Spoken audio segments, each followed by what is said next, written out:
大家好，今天跟大家分享一种会咬人的草，它叫荨麻，因为会蛰人，所以它的别名也叫咬人草、蛰人草、蝎子草。在欧洲被专业人士称为百草之王。它有祛风除湿、抗炎镇痛功效。它的叶子中含有丰富的蛋白质和多种维生素，它可以当菜、凉拌、熬汤都行。网上介绍它可以减轻关节炎疼痛，可以治疗季节性过敏和其他好多功效。当然，这些都是网上介绍的，有兴趣的朋友也可以自己上网搜索了解。在现实生活中，我自己也听到和体验到关于它疗效的趣事。荨麻的品种也多种，我园里种的荨麻是小品种的，个比较小，是2年前去一个亲戚家所带回来的苗繁殖的。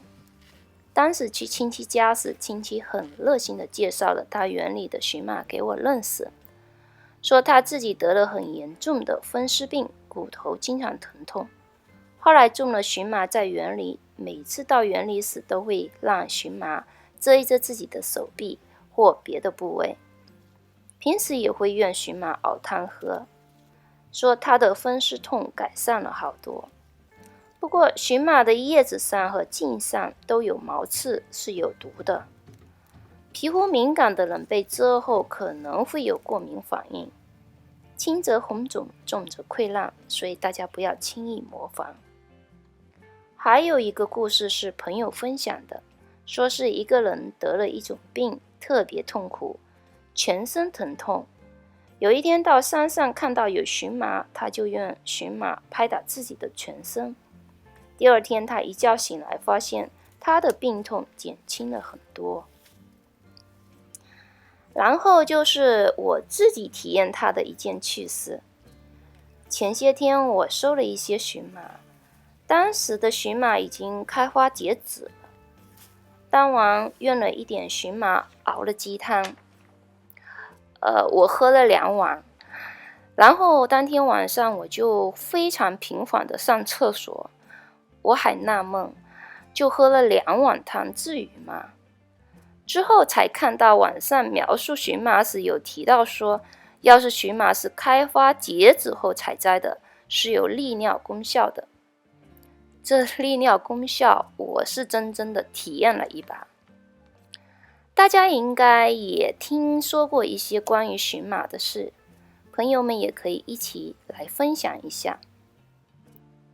今年我菜园里的荨麻长得特别的多，不过我没有花时间去照顾它，因为我不喜欢被它蛰的感觉，以前有被蛰过。就任其自由生长，长大了就戴上手套去收割。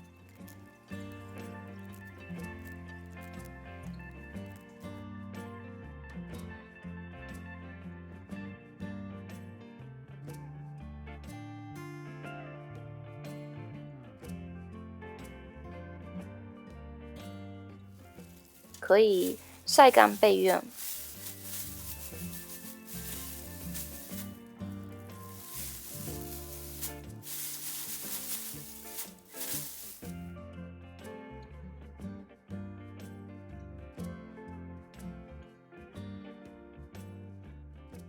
它是可以做饲料和肥料的。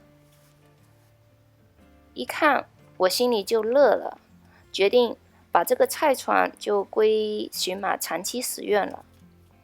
因为是种在高脚菜床上，又有防虫网，这样我就不用担心荨麻会四处繁殖。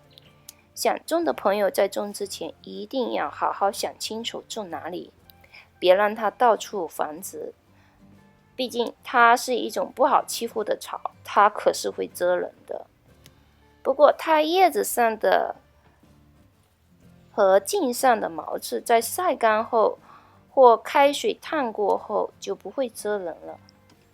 当然我对荨麻了解还只能算是初级的，希望有更了解它的朋友们能来一起分享关于你所知道的荨麻知识。视频中如果我有说错的，也希望朋友们帮忙指正。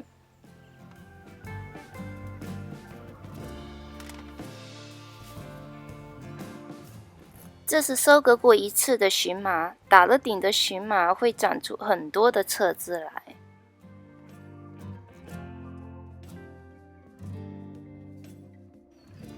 这是掉落在土里的种子，很快的就出苗了。